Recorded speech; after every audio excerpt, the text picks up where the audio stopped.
Ahora bien, hay claves obviamente en esta España, sobre todo cuando referenciamos a algunos jugadores del Barcelona. Ojo con esta estadística también, y lo podemos poner en perspectiva de lo que estaba ayer dentro del terreno de juego, que tiene referencia a una España que se ha venido consolidando en la formación justamente del Barcelona. Y lo comparamos con el 2010, con el título, el primero que había obtenido la escuadra española. ¿Cuáles futbolistas del Barcelona en ese entonces y ahora? Desde Valdés, Piqué, Puyol, Busquets, Xavi Hernández, Iniesta, el mismo Pedro Rodríguez y el Guaje Villa.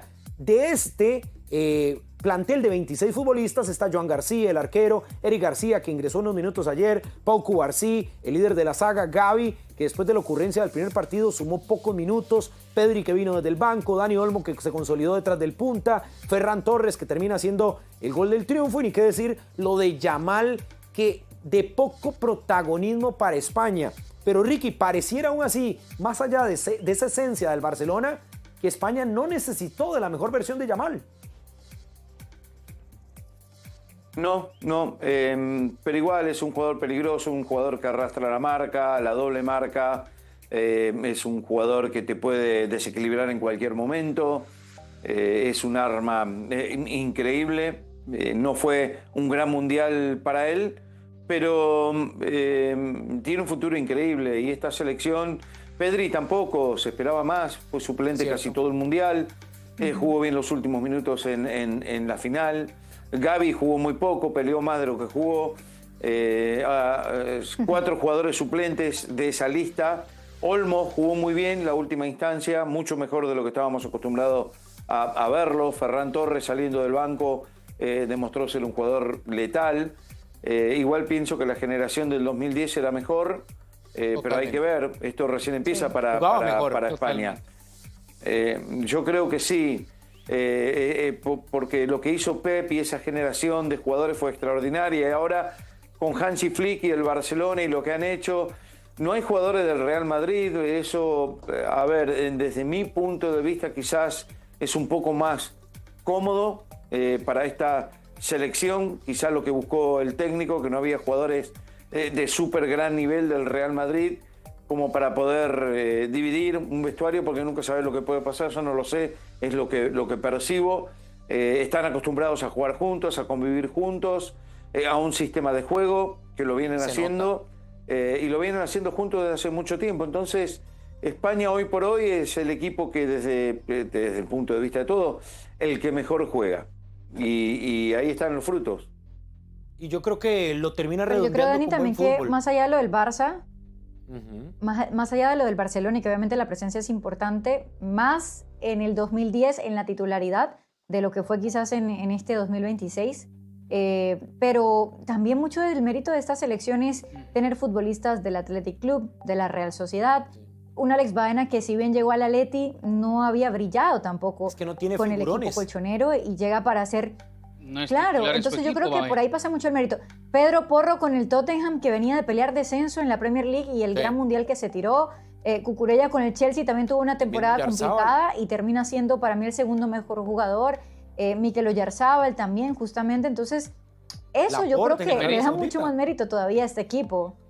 Aymeric, exacto, regresa al Athletic Club, pero había estado en Arabia Saudita también. Entonces yo creo que ahí hay mucho de mérito también de lo que ha hecho Luis de la Fuente, no solamente de jugadores del Barcelona que se conocen, sino de involucrar a estos futbolistas que no son o no han sido grandes estrellas y que pueden serlo, ¿por qué no?, en el futuro, pero de poderlos hacer parte de ese engranaje casi perfecto que hizo. Pero sabes, incluso que esto que remarca Meli y que bien lo apuntaba Ricky, es interesante, Mau, porque capaz vemos futbolistas con más hambre en la selección de España. No digo que los del Real Madrid no, pero ya nos ha acostumbrado este Real Madrid en las últimas temporadas, que ficha mucho extranjero, poco español, que no le da oportunidad a la cantera y que por eso les cuesta consolidarse. El Barcelona, ya sabemos, el proyecto de la Masía, que incluso Cucurella, para aquellos madridistas que ya se están montando en que Cucurella va a ser blanco, salió de la Masía.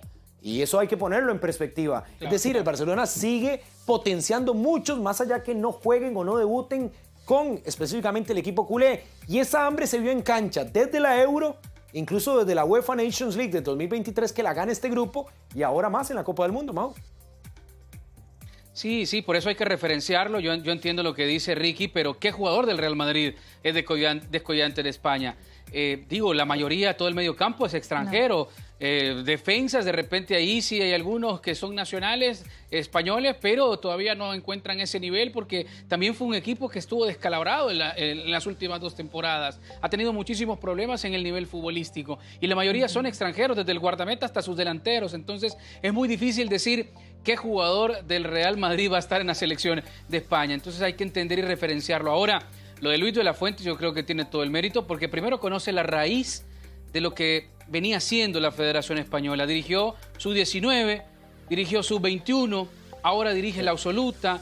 Llegó como el apagafuegos. Esto es, de bombero a legendario, porque llegaste de bombero interino a legendario, porque quedas que le diste la segunda estrella también a la Federación Española, a la selección española. Entonces es mucho mérito también de la Fuente haber agarrado a estos chicos con muchísimo talento, un trabajo que obviamente ya sabemos que es de varios equipos, porque aquí también la Real Sociedad entra, ¿no? Ahora ya no hay unos ahí como el tema de Zubimendi, de Merino, pero bueno, Oyarzabal estaba por supuesto con el aporte de goles sin ser un 9 nato como David Villa, o tener ese matador que era David Villa en la mitad, en el centro del área de la selección española, pero Oyarzabal también colaboró con 5 tantos, lamentablemente no apareció en la gran final antes que apareciera obviamente Ferran, pero sí, yo creo que lo han medido muy bien, el ADN continúa y si te das cuenta, este ADN viene de Pep Guardiola, como decía Ricky, viene de 2010, y se ha venido manteniendo. Y cuando tú mantienes una idea y trabajas con esa filosofía, tarde o temprano llegan los réditos y los éxitos. Fue importante de parte de la Real Federación Española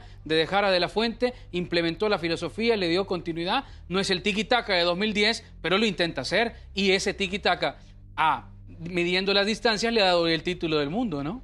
Y es fiel a su estilo. Yo creo que deberíamos de quedarnos en lo de la Fuente, Ricky, porque sí es un caso especial en torno a todo este proceso que pareciera llevó de manera perfecta. Yo lo decía en la tarde cuando compartíamos Equipo F, y es que es el proceso prácticamente ejemplo en todo el mundo fútbol, porque cumplió todas las etapas, llegó al equipo mayor, lo asume como interinato, se queda fijo y termina llevando la participación en la Copa del Mundo con un título. Tan es así que solo ha perdido 2 partidos en casi prácticamente 4 o 5 años. Es decir, es un proceso bien llevado que lo ha catapultado a ser hoy por hoy, cuidado, de los mejores técnicos del mundo. Es mucho, 38 juegos, es muchísimo. Ricky, pero la clave está desde el 24 en la de marzo fórmula, no pierde. Que había perdido con Colombia, justamente, con gol de Daniel Muñoz. ¿Es la fórmula, es el personaje o es la generación lo que hace más meritorio a España, Ricky? No, para mí es la generación, pero necesitas un líder como De la Fuente, que se tiene que alinear las estrellas. Desde mi punto de vista, lo mismo pasó con Scaloni. Cuando él asumió, todo el mundo le daba durísimo, nadie pensaba de que podía sacar esto adelante y gana 4 de 5 finales. La generación tiene mucho que ver.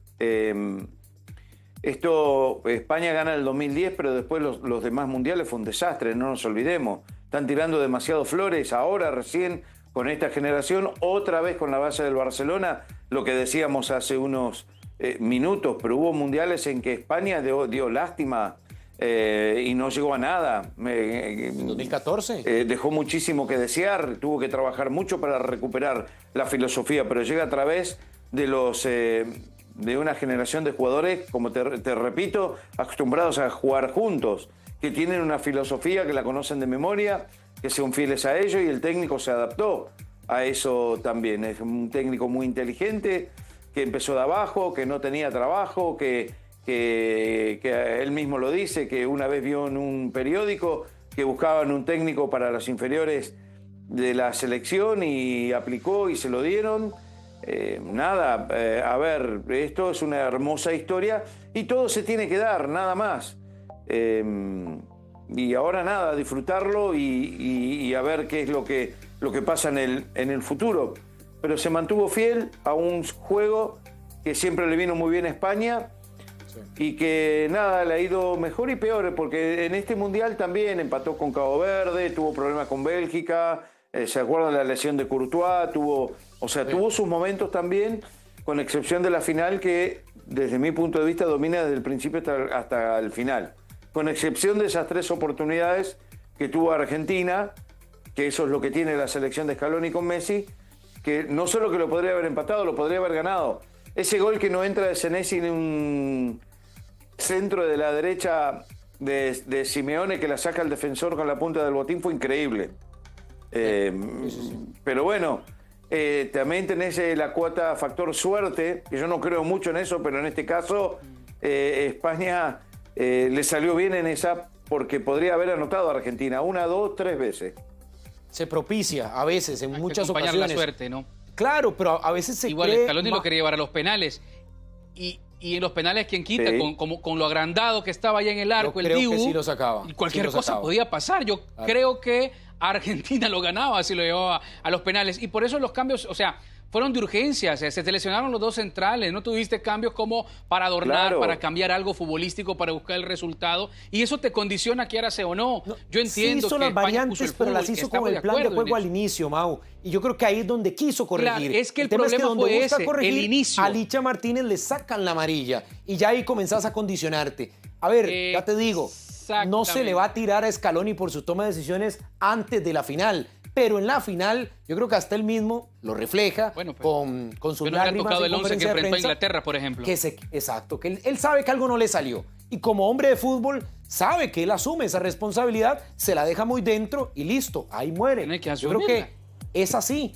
Y todos vimos el partido. Por el diario El Lunes son los genios ustedes, ¿eh? Por eso te digo, Ricky, es que por eso no estamos nosotros en el banquillo. Ellos tienen que arriesgar. Arriesgó, no le salió y listo. Bienvenido, Ricky. Es así, es así. Y por eso gana mucho más que nosotros, mi querido Ricky, porque están ahí en el verde,